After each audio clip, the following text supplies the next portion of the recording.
All stories posted on our channel are stories from our subscribers and created by us based on real events we've experienced and witnessed.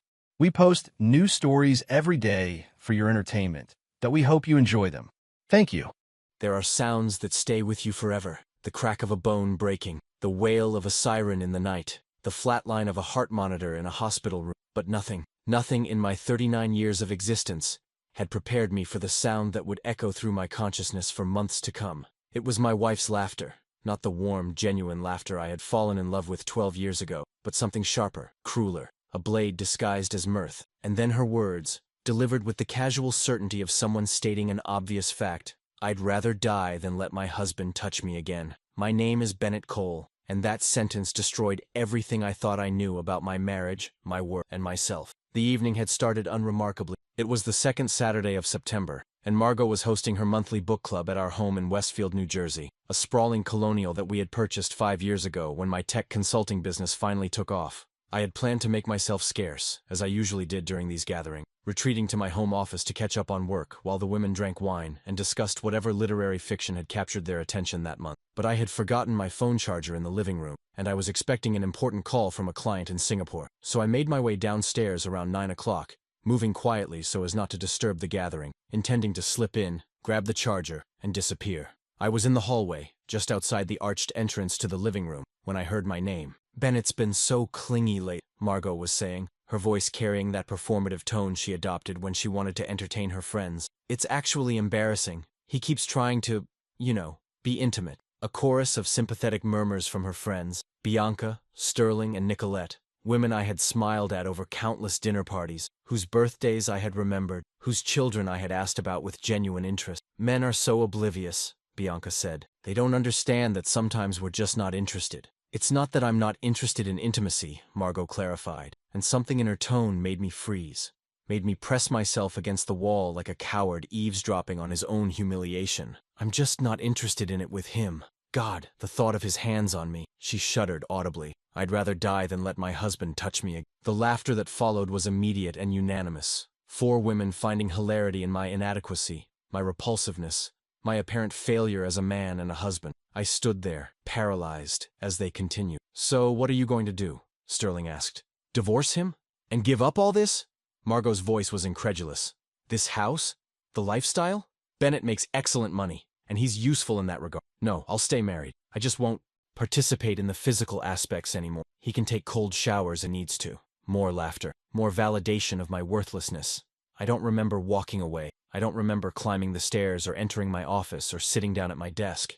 I only remember the numbness that spread through my body like anesthesia, dulling the pain that I knew was coming, postponing the devastation that I wasn't yet ready to face. For 3 hours, I sat in that leather chair, staring at the wall, while downstairs my wife continued entertaining the women who had just witnessed her eviscerate. I heard them leave around midnight, the chorus of goodbyes, the car doors slamming, the crunch of tires on gravel. I heard Margot moving through the house, turning off lights, loading dishes into the dishwasher with the casual efficiency of someone who had no idea her world was about to collapse. When she finally came to bed, I pretended to be asleep. She didn't check. She simply slid under the covers on her side of our king-sized bed, the bed we had shared for 12 years, the bed where we had conceived our dreams and weathered our disappointments, and within minutes, she was breathing the slow, even rhythm of untroubled sleep. I lay awake until dawn, replaying her words on an endless loop. I'd rather die than let my husband touch me again. What had I done to deserve such contempt? When had I become so repulsive that the mere thought of my touch made my wife joke about preferring death? I searched my memory for warning signs, for moments when Margot had indicated her feelings had changed so dramatically, but I found nothing definitive, just a gradual cooling I had attributed to the natural evolution of a long marriage.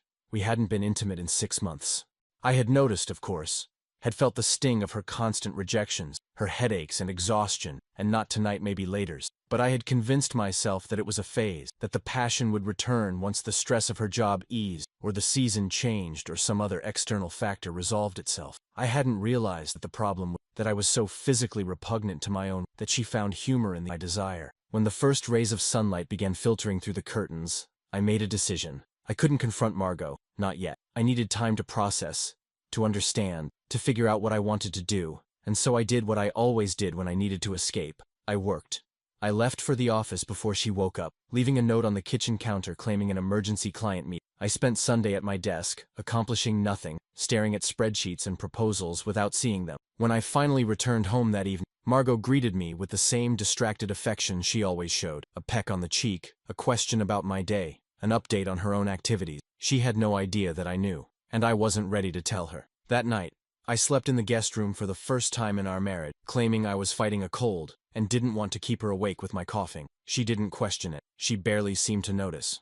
And in the darkness of that unfamiliar bed, I began to plan. The days that followed were a masterclass in deception, mine as much as hers. I moved through our shared life like an actor performing a role I had played for so long that the lines came automatically. "Good morning, honey. How was your day? What do you want for dinner?" The words emerged without thought, without feeling, while behind my carefully maintained facade, I was conducting an investigation into my own marriage. I needed to understand, not just what Margot had said, but why she had said it. When had her feelings changed? Was there someone else?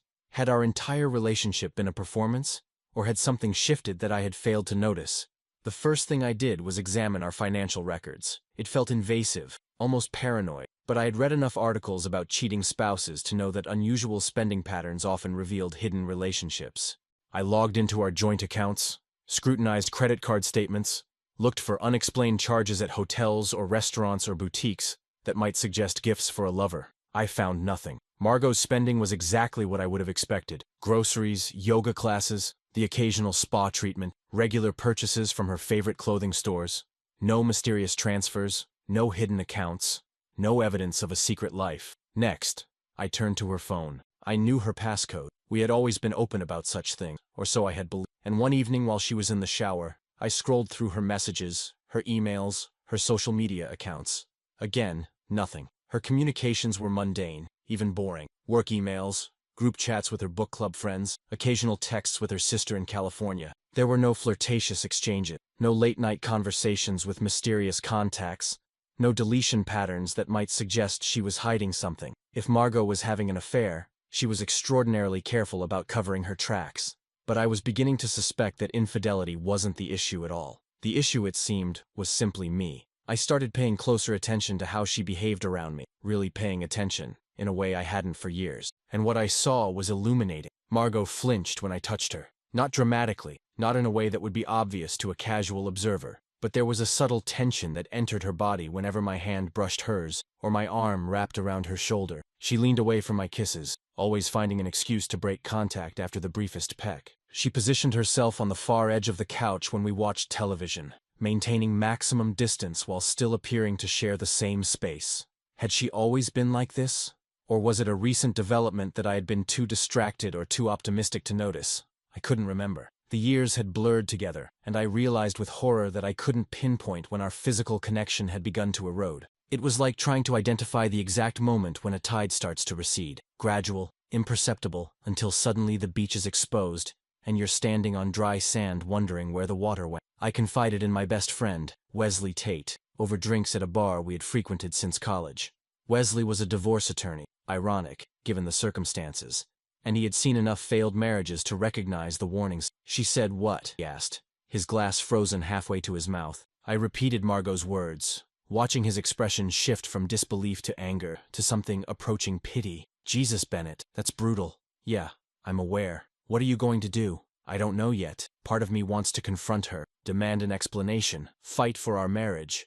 But another part of me, I trailed off, unable to articulate the darker thoughts that had been circling my mind. Another part of you wants to walk away. Is that wrong? 12 years of marriage, and I'm thinking about divorce because of one overheard conversation? Wesley set down his glass and leaned forward, his expression serious. It's not just one conversation, Bennett. It's what that conversation revealed. Your wife finds you physically repulsive. She's only staying with you for your money. Those are fundamental truths about your relationship that you didn't know until now. You're not thinking about divorce because of a comment. You're thinking about divorce because your marriage isn't what you thought it was. His words landed with the force of a physical blow. He was right. The conversation at the book club hadn't created a problem. It had exposed one that had been festering beneath the surface for years. What would you do? I asked. If you were me? Honestly, I'd talk to a therapist before I did anything else. You're in shock right now, and shock is not a good state in which to make life-altering decisions. Give yourself time to process. Figure out what you actually want. and then, only then, decide how to proceed. It was sensible advice. Wesley was always sensible. It was what made him an excellent attorney and an even better friend. But sensibility felt inadequate in the face of the betrayal I was experiencing. Still, I took his advice. I found a therapist the following week, a woman named Dr. Ramona Vance, whose office was in a nondescript building in downtown Manhattan. She specialized in relationship issues and trauma, and she came highly recommended by a colleague who had seen her through his own divorce. Our first session was brutal. I recounted the events of the book club night, trying to maintain the clinical detachment I adopted in business meetings, but my voice cracked halfway through and I found myself crying for the first time since childhood. Dr. Vance listened without judgment, handing me tissues and waiting patiently for me to compose myself. "That's an extraordinarily painful thing to hear," she said when I finished. "No one should have to discover their partner's feelings about them through a casual conversation with friends. I keep wondering if I did something wrong, if there's something I could have done differently. It's natural to look for explanations within yourself. But I want you to consider another possibility, that Margot's feelings may have nothing to do with you at all." "What do you mean?" "Sometimes people's relationship to intimacy changes over time for reasons that are entirely internal. Past trauma surfacing, hormonal shifts, psychological factors that have nothing to do with their partner. And sometimes people marry for reasons that have nothing to do with love or attraction, and those reasons become insufficient over time." I thought about Margot's comment to her friends. "Bennett makes excellent money, and he's useful in that." "She married me for my money," I said,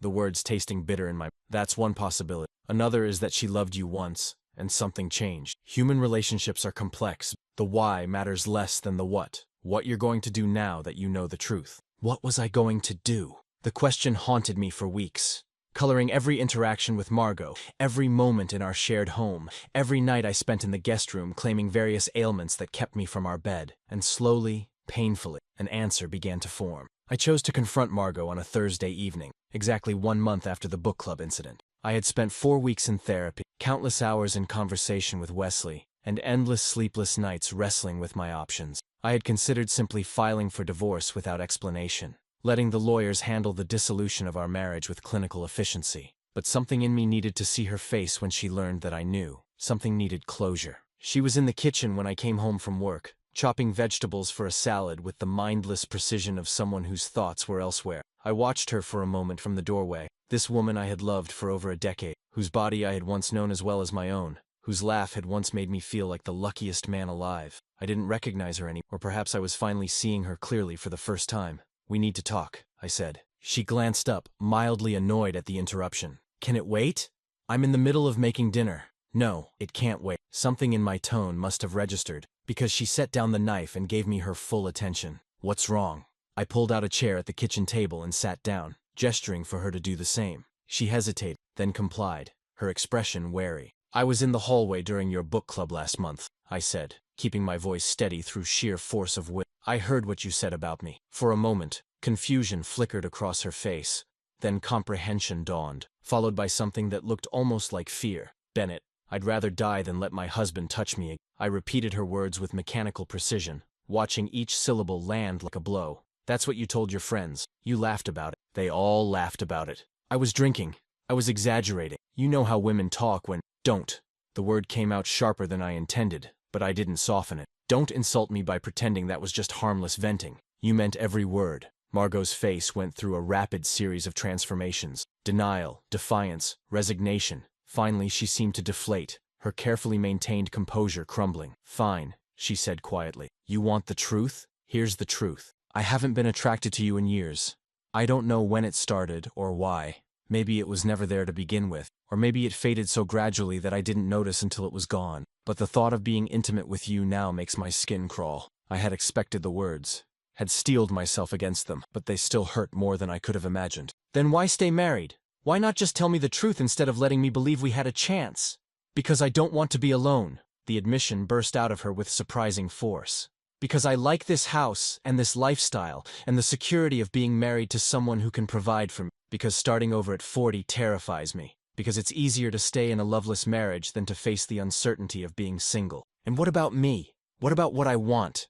You seemed fine. You never complained. You kept coming home, kept paying the bills, kept being the reliable, predictable Bennett I could count on. I figured if you weren't happy, you would say something. So this is my fault? Because I didn't notice that my wife found me repulsive? I didn't say it was your fault. I said it was easier to maintain the status quo than to have this conversation. We sat in silence for a long moment, the ruins of our marriage scattered between us like debris from an explosion. "I want a divorce," I said finally. Margot's expression flickered, not surprise exactly, but something close to it. "Bennett, let's not be hasty. We can work something out, maybe couples therapy, or you just told me you find me physically repulsive. That's not something couples therapy can fix. It's not about you specifically. It's about intimacy in general. I've never been particularly interested in that aspect of relationship. I thought you knew that. I thought you understood. I didn't know. And even if I had, it wouldn't justify what you said about me to your friends. You humiliated. You turned my desire for my own wife into a joke for entertainment. I'm sorry. I never meant. That's the problem. You never meant for me to hear it, but you still meant. You still feel that way. And I can't stay married to someone who sees me as useful rather than loved." She reached across the table, her hand hovering over mine without quite touching it. "What if I could change? What if we tried?" "No." I pulled my hand away. "I've spent the last month in therapy, trying to understand my own feelings about all of this. And what I've realized is that I deserve to be with someone who actually wants to be with, not someone who tolerates me for my paycheck. That's not fair. Maybe not. But it's true." I stood up from the table, feeling a strange mixture of devastation and relief. The conversation I had been dreading for weeks was over. The marriage that had been dead for years was finally being acknowledged. "I'm going to stay in a hotel tonight," I said. "I'll have my lawyer contact yours about the divorce. We can handle this civilly or we can fight. That's up to you." "Bennett, please, don't do this." I looked at her, really looked, and saw a stranger. A woman who had shared my bed and my home and my life for over a decade, but who had never truly shared herself. Had she ever loved me? Had there been a time when her feelings were genuine? I would probably never know. "I have to," I said. "For my own sake, I have to." I packed a bag that night and checked into a hotel near my office. The room was anonymous and sterile, nothing like the home I had just left, but for the first time in months I felt like I could breathe. The marriage was over, and somehow, that knowledge felt more like a beginning than an end. The weeks following my departure from the house were a blur of legal consultations, emotional turbulence, and the practical logistics of dismantling a 12-year partnership. Wesley connected me with a colleague who specialized in divorce proceedings, a sharp, efficient woman named Francine Delacroix, who approached my case with professional detachment that I found oddly comforting. She reviewed our assets, discussed New Jersey's equitable distribution laws, and outlined what I could expect from the process. "Your wife doesn't work?" Francine asked during our initial consultation. "She has a part-time job at an art gallery, but it's more of a hobby than a career. She's been essentially a housewife for most of our marriage. Then she'll likely seek alimony. New Jersey courts tend to be generous in cases where one spouse has been out of the workforce for an extended period." "I don't care about the money. I just want this to be over." Francine raised an eyebrow. "Most clients care very much about the money, especially when they're the ones who earned it. I earned that money while living a lie. If Margot wants half of it, she can have it. I'd rather walk away with my dignity than fight over assets." It was true. The financial consequences of the divorce felt abstract to me, numbers on a spreadsheet that had no real meaning compared to the emotional devastation I was processing. I had spent my entire adult life building security, financial security, career security, relationship security, and it had all been an illusion. What was money compared to that kind of loss? I continued seeing Dr. Vance twice a week, working through layers of grief and anger and self-doubt that seemed to have no bottom. Some sessions were productive, others were simply opportunities to sit in silence, processing emotions I didn't have words for. "You're doing remarkably well," she told me during our 6th session together. "Many people in your situation would be spiraling into depression or destructive behaviors. You're functioning, going to work, taking care of yourself. I don't feel like I'm doing well. I feel like I'm just going through the motions. That's normal at this stage. The full emotional impact of a major life change often takes time to surface. Right now, you're in survival mode, and that's okay. Survival is enough." Survival didn't feel like enough. It felt like the bare minimum, like treading water while waiting for the storm to pass. But I didn't have the energy to argue, so I simply nodded and moved on. Margot contested the divorce initially, claiming we should attempt reconciliation. But when I refused to engage, when I made it clear that my decision was final, she shifted tactic. Her lawyer sent increasingly aggressive letters, demanding the house, substantial alimony, and a division of assets that seemed designed to punish me for ending the marriage. "She's trying to provoke you," Francine warned. "Don't take the bait. We'll respond through proper channels and let the courts decide what's fair." Fair. The word seemed almost laughable in this context. What was fair about discovering that your marriage was a sham? What was fair about being mocked by your wife and her friends for having the audacity to want physical intimacy with your own partner? But I followed Francine's advice. I kept my head down, focused on my work, and let the lawyers handle the negotiations. By Thanksgiving, we had reached a settlement. I would keep my business and retirement accounts. Margot would get the house and 3 years of alimony at a level that made me wince, but that Francine assured me was reasonable given the circumstance. "You're getting off easy," she said when I signed the paper. "I've seen much worse." Easy. Another word that felt absurd. There was nothing easy about any of them. I spent Thanksgiving with my younger sister, Lydia, and her family in Connecticut. She had been furious when I told her about Margot's comments, had wanted to confront her directly, to defend my honor in some dramatic sisterly fashion, but I had talked her down. The last thing I needed was more drama. "You're better off without her," Lydia said as we washed dishes together after the turkey had been consumed and the children had retreated to their rooms. "I never liked her, you know. She always seemed cold. You never said anything. You seemed happy. I didn't want to be the bitter sister criticizing your wife. I wasn't happy. I just didn't realize it until recently." Lydia dried her hands and turned to face me, her expression serious. "What are you going to do now? After the divorce is finalized?" "Focus on work. Try to rebuild some kind of social life. Figure out who I am without being someone's husband. You could date. When you're ready, I mean." The thought of dating made my stomach clench. "I don't think I'm ready for that. The idea of putting myself out there, of risking rejection." I shook my head. "I don't have the emotional bandwidth." "That's okay. There's no timeline for healing. But don't close yourself off forever, Bennett. What Margot did was cruel, but it doesn't define your. There are women out there who would be lucky to have you." I appreciated her confidence, even if I didn't share it. Margot's words had left a mark that wouldn't fade easily. I'd rather die than let my husband touch me again. Every time I looked in the mirror, I heard those words. Every time I imagined approaching a woman, I imagined her laughing the way Margot's friends had laughed. I was damaged, and I wasn't sure how to repair myself. The divorce was finalized in January, 3 months after I had walked out of the house I had once called home. I signed the final papers in Francine's office, watching as the legal dissolution of my marriage reduced 12 years to a stack of documents and a notary's stamp. "Congratulations," Francine said dryly. "You're officially single." That's one way to put it. I didn't feel like celebrating. I felt empty, not sad, exactly, but hollow, as if the emotional turbulence of the past few months had finally exhausted itself and left nothing behind. I moved into an apartment in Hoboken, a modern high-rise with views of the Manhattan skyline. It was smaller than the house I had shared with Margot, just 2 bedrooms, one of which I converted into a home office. But it felt more like mine than that sprawling colonial ever had. I furnished it sparsely, choosing each piece carefully, enjoying the novelty of having a space that reflected my tastes alone. Work became my anchor. I threw myself into my consulting business with renewed intensity, taking on projects I would have previously delegated, traveling to client sites that I would have normally handled remotely. The busyness was therapeutic. It left little time for rumination, for dwelling on what I had lost or what had been revealed. Wesley checked in regularly, inviting me to dinners and drinks and the occasional basketball. He was going through his own romantic troubles, a girlfriend who had recently moved out, citing his workaholic tendencies as the primary issue, and we found comfort in commiserating. "We're a pair, aren't we?" he said one as we watched the Nets lose another game. 2 grown men, successful by any reasonable measure, completely incapable of maintaining relationships. Speak for yourself. My relationship was maintained just fine. I was just the only one who knew we were in. Wesley laughed, but there was sadness beneath the humor. "At least you know what went wrong. Miranda just said she didn't feel fulfilled and needed to find herself. What am I supposed to do with that? Maybe she'll find herself and come back. Maybe. Or maybe I'll spend the next 6 months analyzing everything I did wrong and never get a satisfying answer." That's the worst part. I agree. The uncertainty. Even after everything Margot said, I still don't fully understand how we got there. We drank in silence for a while, watching the game without really seeing it. "Can I ask you something?" Wesley said eventually. "Sure. Do you think you'll ever want to get married again, after everything you've been through?" It was a question I had asked myself many times.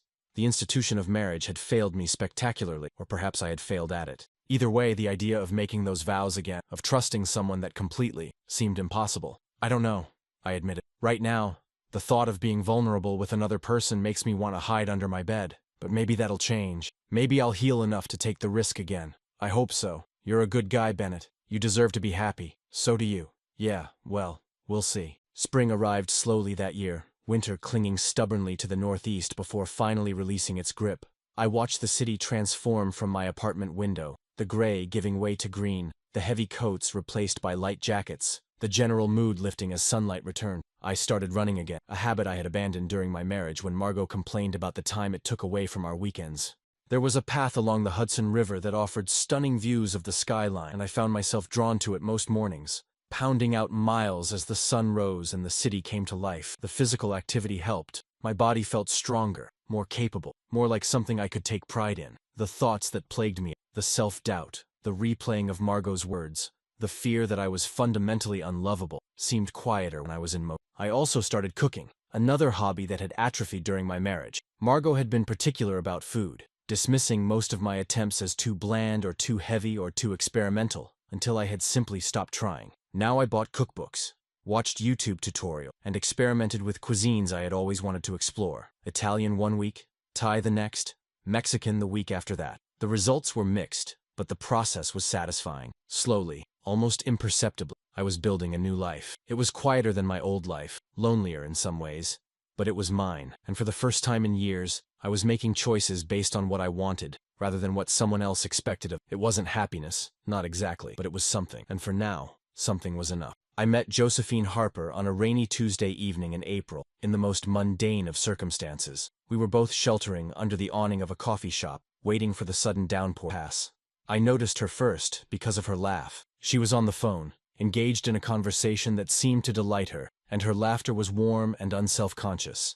The kind of laugh that made you want to know what the joke was, even if you were a complete stranger. She was tall, with dark hair cut in a practical bob and eyes the color of espresso. She wore a navy blazer over a simple white blouse, professional but not severe, and she carried herself with the confident ease of someone comfortable in her own skin. When she ended her call and caught me looking, I quickly averted my eyes, embarrassed to be caught staring, but she surprised me by speaking first. "Quite a storm, isn't it?" she said, nodding at the sheets of rain cascading onto the sidewalk. "Came out of nowhere. I didn't even bring an umbrella." Neither did I, though I should know better by now.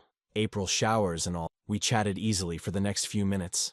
The casual conversation of two strangers killing time. I learned that her name was Josephine, but everyone calls me Josie, that she worked as a pediatric nurse at a hospital in the city, and that she had been on her way home when the rain started. "I live just a few blocks from here," she said, gesturing vaguely to the north. "But I'm not adventurous enough to make a run for it." Same. My apartment's about 10 minutes away, but I'd be soaked by the time I got there. The rain showed no signs of letting up, so we ducked into the coffee shop and continued our conversation over cappuccinos. There was something effortless about talking to Josie. No awkward silences, no struggle for topics, just a natural flow that felt almost foreign to me after years of strained communication with Margot. She asked about my work, and I found myself explaining the intricacies of tech consulting with more enthusiasm than I usually mustered. She asked about my life, and I offered carefully edited highlights. Recently divorced, rebuilding, trying to figure out who I was outside of a relationship. "That sounds hard," she said, her expression sympathetic but not pitying. "How long were you married?" 12 years. "Wow. That's a significant chapter to close." It was, but it needed to end. We weren't right for each other. I just took a long time to see it. She nodded, and I appreciated that she didn't press for detail. My last serious relationship ended about 2 years ago. We were together for 5 years, lived together for... It's strange, isn't it? How you can share your life with someone and then suddenly they're just gone. Strange is one word for it, devastating is another. Also accurate. She smiled ruefully. But life goes on. We adapt. We find new chapters to write. By the time the rain finally stopped, we had been talking for almost 2 hours. I was surprised to realize that I didn't want the conversation to end, a sensation I hadn't experienced in longer than I could remember. "This is going to sound forward," Josie said as we prepared to leave, "but I'd like to see you again, if you're interested." My immediate instinct was to deflect, to offer some excuse about not being ready for dating, not being emotionally available, not being worth her time, but something stopped me. Perhaps Dr. Vance's voice in my encouraging me to take small risks, to let people in despite the fear. "I'd like that," I heard myself. "Very much." We exchanged numbers, and I walked home in the post-rain freshness, my heart beating faster than it had in months. It was terrifying, the prospect of opening myself up again, of risking the kind of rejection and humiliation I had experienced with Margot. But it was also exhilarating, a reminder that I was still alive, still capable of connection. Maybe Lydia was right. Maybe there were women out there who would be lucky to have me. Maybe I just needed to believe it myself. Josie and I went on our first official date the following Saturday. Dinner at a quiet Italian restaurant in the village, followed by a walk through Washington Square Park. I was nervous in a way I hadn't been since my 20s. My palms were sweating, my thoughts were racing, and I kept second-guessing every word that came out of my mouth. But Josie seemed to sense my discomfort and put me at ease with her warmth and humor. "Relax," she said at one point, reaching across the table to touch my hand. "I'm not going to judge you. This is just dinner. No pressure." "Is it that obvious?" You've checked your phone 3 times in the last 10 minutes, even though it hasn't buzzed once. I'm guessing you're either waiting for an important call or looking for an escape route. I laughed despite myself. I'm sorry. I'm just out of practice. The last time I was on a first date was over a decade ago. Then let's not call this a first date. Let's call it 2 people getting to know each other over pasta. Much less intimidating. She was right. Reframing the evening as casual rather than significant helped me relax, and soon we were talking as easily as we had in the coffee shop. I learned more about her life, her childhood in Philadelphia, her decision to become a nurse after watching her mother battle cancer, her complicated relationship with her older brother who had never quite grown. He's 43 and still asking our parents for money, she said, rolling her eyes. Meanwhile, I've been financially independent since I was 22. It drives me crazy. Family dynamics are always complicated. Tell me about it. What about you? Any siblings? Just my sister, Lydia. She's 2 years younger and infinitely more put together than I am. Married, 2 kids, lives in Connecticut. She's been my rock through this whole divorce process. It's good to have someone in your corner. We talked about everything and nothing. Work, hobbies, travel, dreams. I told her about my love of running and cooking. She told me about her passion for photography and her dream of someday opening a gallery featuring her work. I'm not good enough yet, she admitted, but I'm learning. That's what matters, right? The willingness to keep growing. I think that's what matters most. The people who stay stagnant are the ones who end up unhappy. Speaking from experience, I hesitated, unsure how much to reveal. My marriage, it stagnated. We stopped growing together, stopped challenging each other. By the end, we were basically roommates who happened to share a bed. That sounds lonely. It was. I just didn't realize it until it was over. After dinner we walked through the park, enjoying the mild spring evening. The city was alive around us. Students strumming guitars, couples holding hands, children chasing pigeons, and I felt a sense of belonging that had been absent from my life for far too long. I had a really good time tonight, Josie said as we reached the subway entrance where we would part ways. So did I. Can we do this again? I'd like that. She leaned in and kissed me softly on the cheek. Take care of yourself, Bennett. I floated home on a cloud of something that felt suspiciously like hope. Over the following weeks, Josie and I saw each other regularly. Dinners, movies, afternoon walks, lazy Sunday brunches. Each date felt easier than the last, the initial nervousness giving way to a comfortable intimacy that I hadn't experienced in years. We took things slowly, both of us carrying baggage from past relationships. There were no rushed confessions of love, no premature discussions about the future. Just 2 people enjoying each other's company, discovering shared interests and complementary differences. What do you like most about me? She asked one eve as we sat on my couch, watching the sun set over the Hudson. Your laugh, I said without hesitation. It was the first thing I noticed about you. It's so genuine, so full of joy. It makes me want to be joyful too. And here I thought you were going to say something about my stunning good looks. Those are nice too. She laughed, that wonderful laugh, and snuggled closer to me. What I like most about you is your kindness. You listen when I talk. You remember details I mentioned weeks ago. You treat strangers with respect even when you don't have to. That's rare. I don't feel particularly kind. I feel damaged, still working through things. Damaged and kind aren't mutually exclusive. Everyone has scars, Bennett. The question is whether you let them define you. Her words echoed Dr. Vance's, and I wondered if everyone could see the same truths about me. The damage and the potential. The wounds and the healing. I pulled her closer and kissed the top of her head. Thank you for giving me a chance. For not running away when I told you about my divorce. Why would I run away? Your past doesn't scare me. It's who you are now that matters. I wanted to trust that this was different, that Josie saw me clearly and chose to stay anyway. But part of me was still waiting for the other shoe to drop, for her to realize that Margot had been right, that I was somehow insufficient. That fear would take time to overcome. But for the first time, I believed it was possible. The progress I had made came crashing down on a Thursday evening in June, when I ran into Margot at a restaurant in Manhattan. I was having dinner with a potential client, discussing a consulting contract that would be one of the largest of my career. We were seated at a corner table, deep in conversation about implementation timelines and budget parameters, when I glanced toward the entrance and saw her. She was with a man I didn't recognize, tall, handsome, wearing the kind of expensive suit that screamed wealth. They were holding hands, laughing at something as the hostess led them to their table, and Margot looked happier than I had seen her in years. My stomach dropped. I tried to focus on my client, tried to maintain the professional demeanor that had served me throughout my career, but my mind kept drifting to that corner of the restaurant where my ex-wife was enjoying a romantic evening with someone new. Are you all right? My client asked, clearly noticing my distraction. Fine.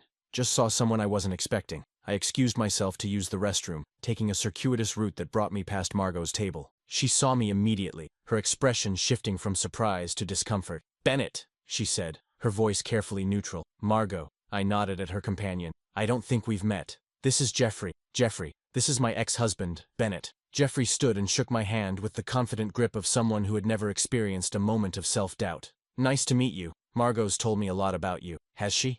I couldn't keep the edge out of my... "All good things, I hope." Margot's eyes widened slightly, a warning that I was dangerously close to saying something regrettable. But something had shifted in me, some self-destructive impulse that wanted to expose her hypocrisy. "Did she tell you about our marriage? About why it ended?" "Bennett," Margot said sharply, "this isn't the time or place. You're right. I apologize." I turned to Jeffrey with a smile that felt more like a grimace. "I hope you're very happy together. Though I'd recommend establishing clear communication early on. Saves a lot of heartache down the road." I walked away before Margot could respond, retreating to the restroom where I splashed cold water on my face and tried to get my breathing under control. My hands were shaking, my heart was racing, and all the progress I had made over the past months seemed to evaporate in an instant. She had moved on, already. The woman who had declared that my touch made her skin crawl was now holding hands with a new man, laughing with him the way she had once laughed with me, before the laughter turned cruel. Had she ever really loved me? Or had I always been a placeholder, a stepping stone to someone better? I managed to compose myself enough to finish the dinner meeting, though I barely remember what was discussed. The client seemed satisfied. We shook hands and promised to follow up next week. And then I was alone on the Manhattan streets, walking without direction, drowning in emotions I thought I had processed. I called Josie from a bench in Bryant Park, my voice cracking as I told her what had happened. "I'm so sorry," she said. "That must have been awful. I don't even know why I'm so upset. The divorce was months ago. I should be over this." "You don't get over a 12-year marriage in a few months, Bennett. These things take time. And seeing her with someone else, that's a major trigger. It's completely normal to feel destabilized." I feel like an idiot, standing there, making passive-aggressive comments, practically begging for her attention. What is wrong with me? Nothing is wrong with you. You're human. You had an unexpected encounter with someone who hurt you deeply. Your reaction was messy, but it wasn't unforgivable. I wanted to believe her, but the voice in my head, Margot's, echoing those terrible words, was louder than Josie's reassurances. I'd rather die than let my husband touch me. "Can I see you tonight?" I asked, hating the neediness in my voice but unable to suppress it. "Of course. Come over whenever you're ready. I'll be here." I went to Josie's apartment, and she held me while I cried. Messy, undignified tears that I hadn't allowed myself to shed in months. She didn't try to fix me or offer platitudes. She just sat with me in my pain, present and patient. "I'm sorry," I said when the tears finally subsided. "This isn't fair to you. You shouldn't have to deal with my baggage." "Everyone has baggage, Bennett. The question is whether we're willing to help each other carry it." "But what if I'm too broken? What if Margot was right about me?" Josie pulled back slightly, looking me directly in the eyes. Margot was not right. She was cruel and selfish and incapable of appreciating what she had. Her inability to love you says nothing about your worthiness of love. "You sound like my therapist. Your therapist sounds like a smart woman." She kissed my forehead gently. "I'm not going anywhere, unless you want me to. We'll get through this together." I stayed at her apartment, sleeping beside her for the first time. Our bodies intertwined in a way that felt both new and familiar. And when I woke up the next morning, the pain of the previous evening had dulled to a manageable ache. Seeing Margot had been a setback, not a defeat. I was still standing, still moving forward. That had to count for something. My therapy session after the restaurant incident was one of the most productive I'd ever had. I told Dr. Vance about the encounter, about my loss of composure, about the flood of emotions that had threatened to drown me. She listened with her usual attentiveness, asking clarifying questions, drawing out details I might have glossed over. "You said you felt like you were begging for her attention," she noted. "Can you say more about that?" I made those comments to her boyfriend, about communication and heartache. I was trying to hurt her, to make her uncomfortable. But looking back, I think I was really trying to prove that I mattered, that she couldn't just erase our marriage and pretend it never happened. "And why do you need to prove that to her?" "Because..." I trailed off, searching for the answer. "Because if she can move on so easily, it means I was never important to begin with. It means our entire relationship was meaningless." "Does her ability to move on actually determine the meaning of your relationship?" I sat with the question, recognizing the trap in my thinking. No, I guess not. Our relationship meant whatever it meant, regardless of how she processes it afterward. Exactly. You're giving Margot enormous power over your self-worth. Power she doesn't deserve and hasn't earned. Her feelings about you, her behavior, her new relationship. None of that has anything to do with your value as a person. Then why does it hurt so much? Because you're human. Because rejection always hurts. even when it comes from someone we've decided we don't want anymore. The key isn't to stop feeling hurt. It's to recognize that the hurt doesn't mean you're deficient. We spent the rest of the session exploring the core beliefs that Margot's words had activated. Beliefs about my attractiveness, my worthiness of love, my fundamental adequacy as a partner. These were beliefs I had carried long before Margot realized. She had simply confirmed fears that had been lurking beneath the surface for years.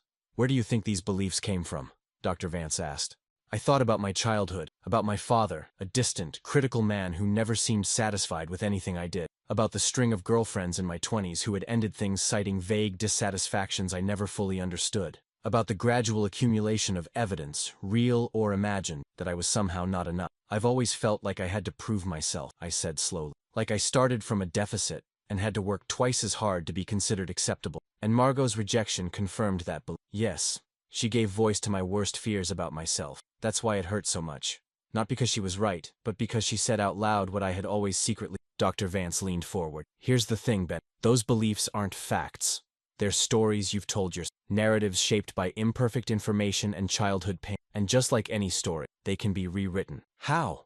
"By noticing when those beliefs arise and questioning them. By gathering evidence that contradicts them. By surrounding yourself with people who see you clearly and reflect a more accurate image back to you." I thought about Josie, about the way she looked at me with genuine affection, the way she laughed at my jokes, the way she insisted that I was kind and worthy of love. She was evidence against my negative beliefs.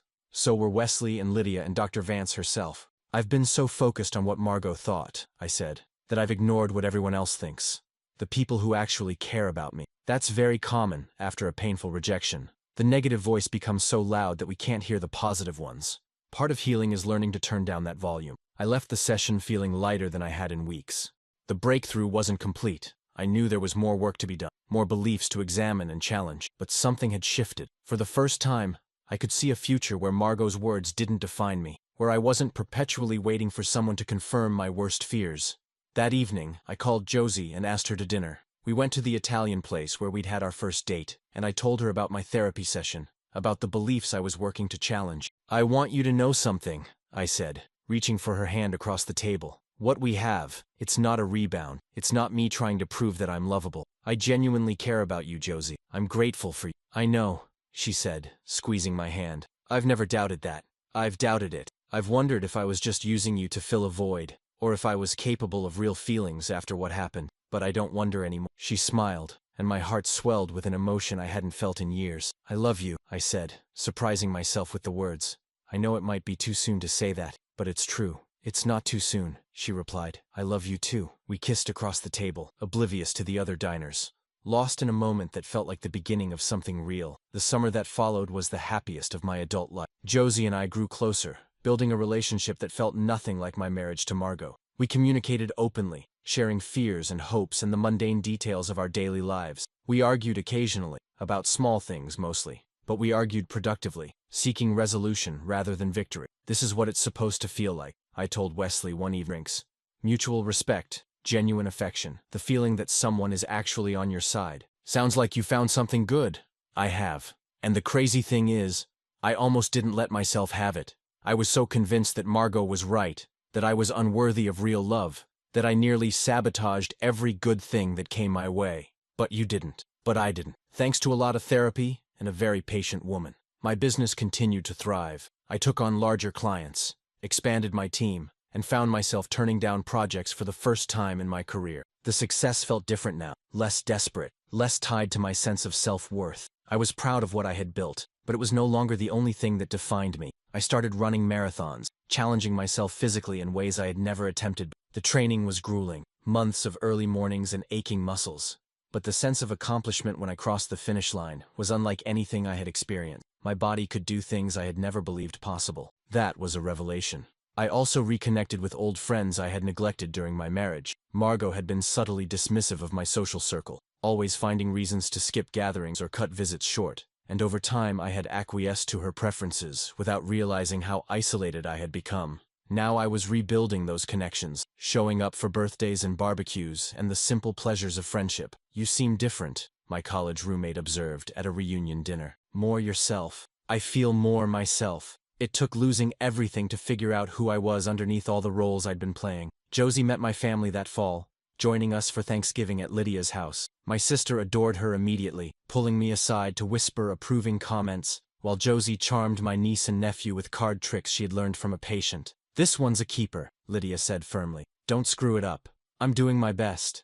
That's all any of us can do." By Christmas, Josie and I were discussing the future, not in vague, hypothetical terms, but in concrete plans. We talked about moving in together, about traveling to places we both wanted to see, about the kind of life we wanted to build. "I want to do this right," I told her one evening as we decorated her apartment for the holiday. "I don't want to rush into anything just because it feels good. Neither do I. But I also don't want to hold back because of fear. We've both been hurt before, Bennett. We know the risks. The question is whether we're willing to take them anyway." "I'm willing. More willing than I've ever been." She kissed me, and in that moment, the last remnants of Margot's voice finally went silent. The letter arrived on a gray January morning, tucked among bills and catalogs in my mailbox. I didn't recognize the handwriting at first, but when I saw the return address, my heart skipped a beat. It was from Margot. I considered throwing it away unopened. What good could come from reading whatever she had to say? But curiosity got the better of me. I sat down at my kitchen table, took a deep breath, and tore open the envelope. "Dear Bennett, I'm writing this letter knowing that you have no obligation to read it and less obligation to respond, but some things need to be said, even if they come too late to me. I've been in therapy since our divorce,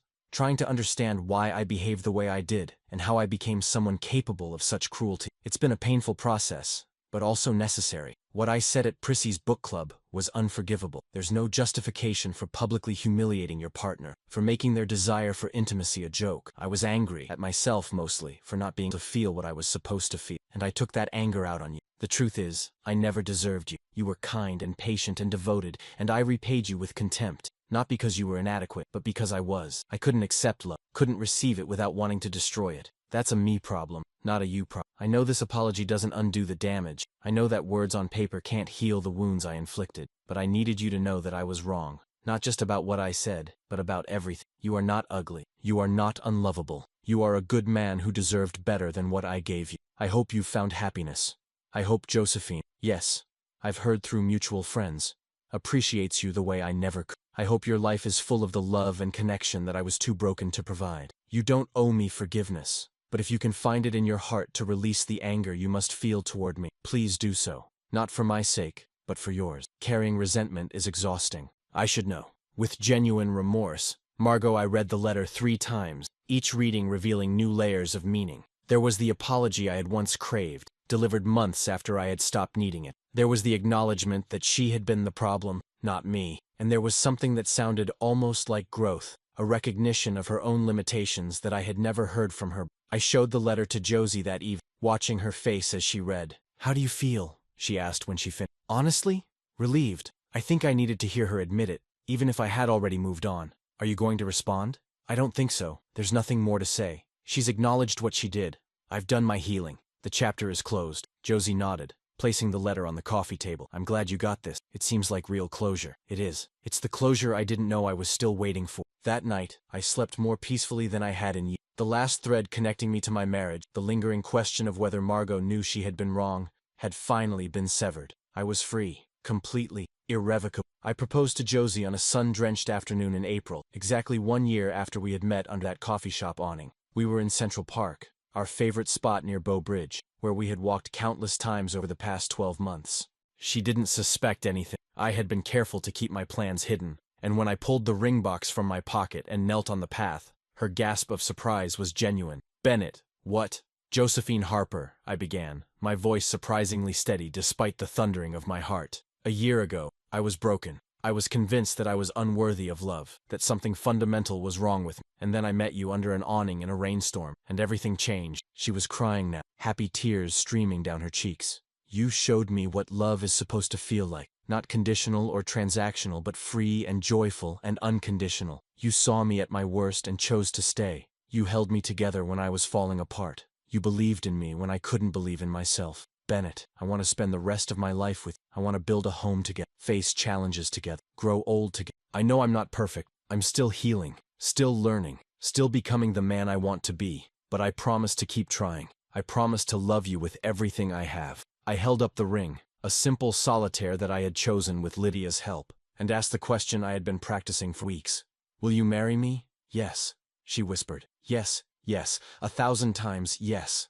I slipped the ring onto her finger, stood, and kissed her as tourists and joggers passed by, oblivious to the magnitude of the moment we were sharing. We were engaged. After everything I had been through, the humiliation, the healing, the slow rebuilding of my sense of self, I was engaged to a woman who loved me completely. The wedding was small but beautiful, held that fall in a vineyard in upstate New York. Lydia was my best man, an unconventional choice that felt exactly right, and Josie's childhood friend served as her maid of honor. Our families and closest friends gathered to witness our vows, and I cried unashamedly as Josie walked down the aisle. Our vows were personal, written by each of us without knowing what the other would say. I spoke of gratitude and transformation, of the journey from brokenness to wholeness.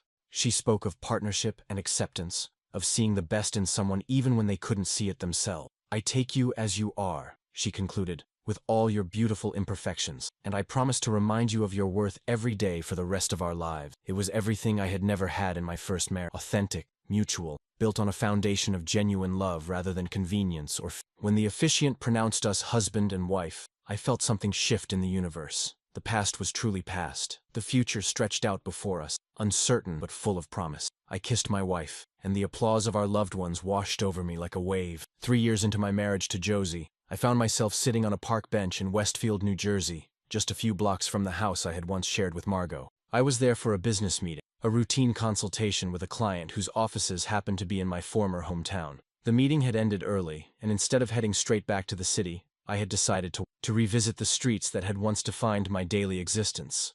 The town looked the same, the coffee shops and boutiques, the tree-lined streets, the families pushing strollers on sidewalks I had walked countless times, but I was different, so profoundly different that it felt like visiting another life. I walked past the house, our old house, and saw that new owners had repainted the shutters and added a swing set in the backyard. Children's laughter echoed from somewhere inside, and I smiled at the thought of new memory that held so much. Margot had moved to California, I had heard, following Jeffrey to a job opportunity on the West Coast.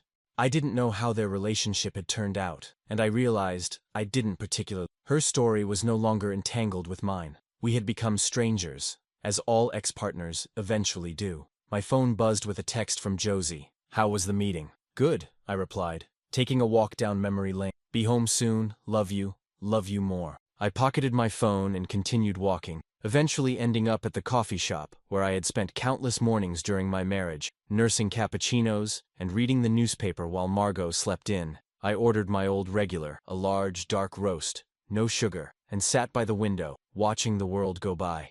A woman approached my table, and I looked up to see Bianca, one of Margot's book club friends, a witness to my humiliation all those years ago. Bennett, she said, her expression a mixture of surprise and discomfort. I didn't expect to see you here, just passing through for work. I gestured to the empty seat across from me. Would you like to join me?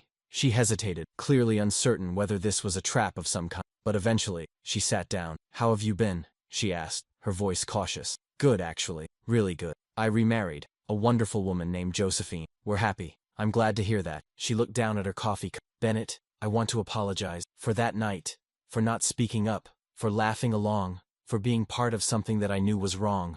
That was a long time ago. I know, but it's bothered me ever since. What Margot said about you, it was cruel, and I just sat there. You weren't the only one, and honestly, you weren't the one who hurt me most. Still, I'm sorry. You deserved better from all of us. I considered her apology, weighing it against the anger I had once felt, but the anger was gone, dissolved by time and therapy, and the healing that comes from building a life you're proud of. Thank you for saying that, I said. It means more than you know. We chatted for a few more minutes, surface-level conversation about jobs and families and the passage of time, and then parted ways. As I watched her walk out of the coffee shop, I felt the last remnant of my old life release its grip on me. The humiliation at that book club had set me on a path I never would have chosen for myself. It had been devastating and cruel and fundamentally unfair, but it had also been the catalyst for transformation, for becoming a person I actually liked, for finding a love that was real and reciprocal. I wouldn't have wished that pain, but I was grateful, in a strange way, for where it had led me. I turned 50 on a crisp November morning, waking up to the smell of pancake and the sound of my daughter's laughter. Isabel was 4 years old, a miracle we hadn't expected, but had embraced with overwhelming joy when Josie discovered she was pregnant. She had her mother's dark hair and my stubborn streak, and she was currently standing on a step stool in the kitchen, helping Josie flip pancakes with the serious concentration of a sous chef at a Michelin-starred restaurant. "Daddy's awake!" she announced when she saw me in the... "Happy birthday, Daddy!" I scooped her up and kissed her cheek, breathing in the sweet smell of maple syrup and childhood. "Thank you, sweetheart. Are you making me breakfast?" "Mommy's helping. I wanted to do it all by myself, but she said I'm too little for the hot stove." "Mommy's very wise." Josie smiled at me over Isabel's head, and my heart swelled with the same love that had captured me that rainy at the coffee shop. We had breakfast together, the three of us, in the dining room of the brownstone we had purchased 2 years ago in Park Slope. The house was full of light and laughter, the accumulated artifacts of a happy life. Isabel's drawings on the refrigerator, Josie's photographs on the walls, my running medals hanging in the study. After breakfast, I took Isabel to the park, while Josie prepared for the party she was throwing that. We played on the swings, fed the ducks in the pond, and talked about important 4-year-old topics like whether unicorns were real and why the sky was. "Daddy," she said as I pushed her on the swing, "were you always happy?" The question stopped me cold. Such wisdom from such a small person. "No, sweetheart. I wasn't always happy. I had some very sad times before I met Mommy." "What made you sad?" I considered how to explain adult pain to a child who had never experienced anything but love and security. "Someone was unkind to me," I said finally. "They said things that hurt my feelings very much. For a while, I believed those unkind things were true. But they weren't true. No, baby, they weren't true. I just had to learn that for myself." "I'm glad you learned it. I'm glad you're happy." "So am I, sweetheart. So am I." The party that evening was everything I could have wanted. Friends and family gathered to celebrate another year of life, of growth, of survival. Lydia came with her husband and kids. Wesley brought his new girlfriend, a pediatrician he had met at a conference. Even Dr. Vance stopped by briefly. No longer my therapist, but still a valued part of my support network. When the guests had gone and Isabel was sleeping soundly in her bed, Josie and I sat on our back patio, watching the stars emerge in the darkening sky. "Happy birthday," she said, leaning against my shoulder. "How does it feel to be 50? Honestly, better than 30. I think I'm finally becoming the person I was always meant to be." "That's a beautiful way." I thought about the journey that had brought me here, the humiliation at the book club, the divorce, the therapy and healing, the rebuilding of my sense of self. None of it had been easy. All of it had been necessary. "I used to think that what Margot said about me was the worst thing that could have happened," I said. "But now I realize it was the best thing, because it forced me to change, to grow, to become someone capable of receiving this kind of love." "You were always capable. You just didn't know it. Maybe. But I needed to learn. I needed to believe it." Josie took my hand, intertwining her fingers with mine. "I love you, Bennett Cole. Every part of you, the broken parts and the healed parts, the past and the present, future. I love you too, more than I ever thought possible." We sat in comfortable silence, watching the stars multiply in the night sky. The past was behind us. The future was uncertain but full of promise. And the present, this moment, this love, this life, was more than I had ever dared to hope for. Margot had laughed and said she'd rather die than let me touch her. And I had responded by building a life that proved her wrong in every conceivable. That was my legacy. That was my triumph. That was the story I would carry with me for the rest of my